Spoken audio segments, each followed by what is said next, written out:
මාමණ්ඩි. හිමින් නෑ මාමණ්ඩි මම මේ කිව්වේ. මාමණ්ඩිගේ මං ගත්ත අර බයික් එක. දැන් ඒකේ ප්‍රශ්න ගොඩ ඉස්සරට වඩා ටයර් සයිස් එක වෙනස්. ටයර් එළියට පැනලා. ඒ හින්දා පිකප් නෑ. මොකද්ද? ඒක බයික් කතාවක්. පාරන වෙනකොට කොහමදත් ටයර් පයින්නවා බං. අම්මට හුඩු කොල්ලට නඩු ඉස්සර වගේ නෙමෙයි.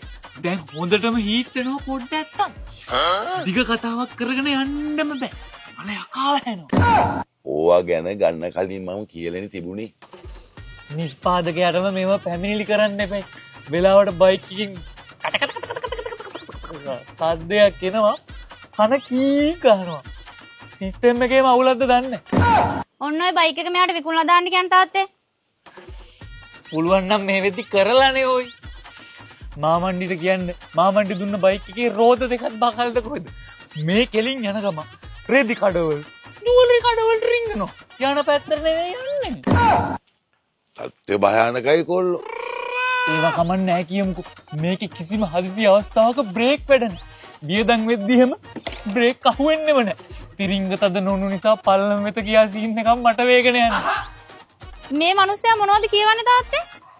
බයික් එකක් ගනානේ. දාලා තියන්න ගරාජ් එකක් පවා හැදුවා. ඒකේ තියෙන්නෙම නැහැ. යාළුවෝ එක්ක රවුම් යනවා. ගරේජ් එක ඇරලා තිබුණ වැඩක් නෑ ලැබෙෝ. පාක් කරන්න වාහනයක් නැත්තම්. හැබැයි ඉතින් මාමණ්ඩිගේ තීරයට අනුව නම් මෙයාට පපුව පේන ඇඳුම් අඳින එක තහනම් කරන්න වෙනවා. ඒ මොකද? ගරාජ් එක කරලා තිබ්බට වැඩක් නැහැනේ. පාක් කරන්න වාහන නැත්තම්.